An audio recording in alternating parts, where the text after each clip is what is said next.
The couple's first trip down under in nearly 8 years, just a month away. But unlike the Duke and Duchess of Sussex's last visit to Australia as working members of the royal family, this trip, a spokesperson for the couple says, will be to take part in a number of private, business and philanthropic engagements. Now, philanthropy is what took Harry and Meghan on their most recent trip to Jordan. What that work looks like in April in Australia, though, is unclear, with their spokesperson saying further details will be shared. 7 years. 7 whole years. And just like that, Prince Harry and Meghan, the Duke and Duchess of Sussex, have officially announced they are heading back to Australia in mid-April 2026. And honestly, the internet was already on fire before the ink was even dry on that statement. Because this is not just a celebrity trip. This is not a holiday. This is a chapter. A deeply layered, psychologically complex, politically charged chapter in one of the most watched stories of our generation. And if you think you already know everything there is to know about Harry and Meghan, think again.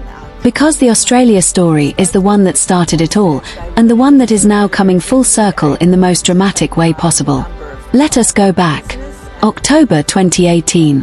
Harry and Meghan had been married for just 5 months. They were fresh. They were radiant. They were royal. And Australia was their stage. The first major overseas tour as a married couple, the first time the world got to see them as a unit, not just two people who had fallen in love, but two people who were supposed to represent the future of the British monarchy. And Australia fell for them. Hard. Tens of thousands of people lined the streets of Sydney. They screamed. They wept. They held signs. They pushed through barriers just to catch a glimpse. It was not a royal tour. It was a phenomenon. And right at the start of it, right there in Sydney, came one of the most joyful announcements in recent royal history. Meghan was pregnant with their first child, Prince Archie. The world went euphoric. The fairy tale seemed unbreakable. But here is what nobody was talking about behind the smiles and the waves and the magnificent Australian sunsets. A royal historian would later tell Sky News something remarkably stark, that Australia broke Harry and Meghan. That it was one of the actual catalysts for them eventually walking away from the royal family entirely.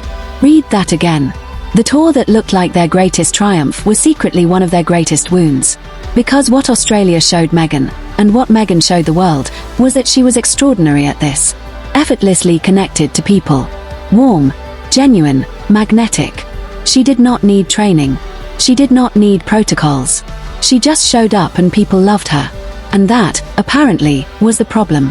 Harry said it himself in his now famous interview with Oprah Winfrey in 2021. He said it really changed after the Australia tour. That it was the first time the family got to see how incredible Meghan was at the job, and that seeing that seemed to bring back old memories for others.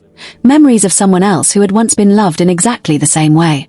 He spoke about how effortless it was for Meghan to connect with people across Australia, New Zealand, Fiji, and Tonga.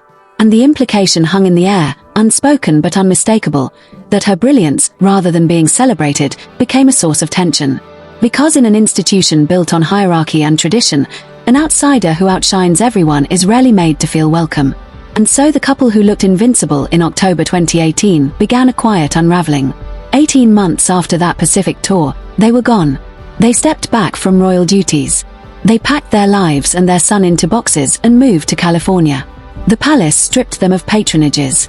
Their security was revoked. There were lawsuits, documentaries, a tell-all memoir called Spare, an interview that split the world into camps. And through all of it, Australia sat there in the distance, the place where it all began to crack. The country that had loved them loudest. The country that had unknowingly helped trigger the most consequential royal exit in modern history. Now it is 2026. And they are going back. But here is where it gets genuinely fascinating. Because if you think the timing of this trip is accidental, you have not been paying attention to how Harry and Meghan operate. Nothing they do is accidental. Every move is deliberate. Every itinerary has a purpose. And the purpose here could not be more loaded, because their mid-April visit to Australia overlaps, almost precisely, with King Charles and Queen Camilla's planned state activities in the United States. The heir and the spare, on opposite sides of the planet, at the exact same moment. No one is saying it was coordinated to send a message. No one is saying that. But the optics are loud. And in the world of royalty, optics are never nothing. Now she's gonna sing. Their official statement was clean and measured. A spokesperson confirmed that Prince Harry and Meghan, Duke and Duchess of Sussex, will visit Australia in mid-April to take part in a number of private, business and philanthropic engagements, with further details to be shared in due course. Short, professional, but underneath that polished sentence is an entire architecture of intention, because this couple does not travel for the sake of it. Before Australia, they completed a 2-day humanitarian trip to Jordan, a deeply serious undertaking in partnership with the World Health Organization, visiting refugee camps, meeting medical evacuees from Gaza, sitting with the World Central Kitchen team coordinating food relief from Amman. Before that, there was Nigeria in 2024, where Meghan connected deeply with her Nigerian heritage, where she was received like a returning daughter. And before that, Colombia. Every trip has had a thread, a narrative, a mission, and Australia is next in that sequence. So what exactly will they be doing down under? The couple will hit both Sydney and Melbourne, though the full itinerary has not yet been released. What we do know is that Meghan is expected to appear on the Her Best Life podcast, which brings its own layer of delicious drama, because the show was originally launched by Jackie O. Henderson, who recently made headlines after a dramatic departure from Kiss FM's breakfast show. Two women, both navigating public life, public scrutiny, and public reinvention at the same time. If that conversation happens, it will not be a light lifestyle chat, it will be appointment listening. There is also talk of Meghan potentially speaking at a live Besties event, following in the footsteps of previous guest Gwyneth Paltrow. Meghan is also said to be considering attending the Women Deliver conference in Melbourne, a global gender equality summit that has previously attracted royal patrons, including Queen Mary of Denmark. The fit is obvious. The message would be powerful. And then there is Harry. Because people sometimes forget that Harry has his own deep, personal relationship with this country. One that goes beyond royal tours and Invictus Games. He spent a month embedded with the Australian Defence Force at an army barracks in Darwin back in 2015.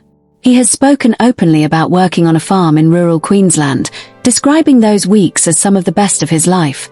Weeks that gave him peace, gave him grounding, gave him something that felt like family in a way that his actual family sometimes could not. He has friends here. Real ones.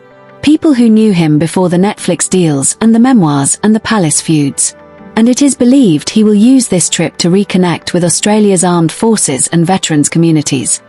Work that ties directly into the Invictus Games, which is heading to Birmingham in 2027, and for which Harry remains the driving force and beating heart.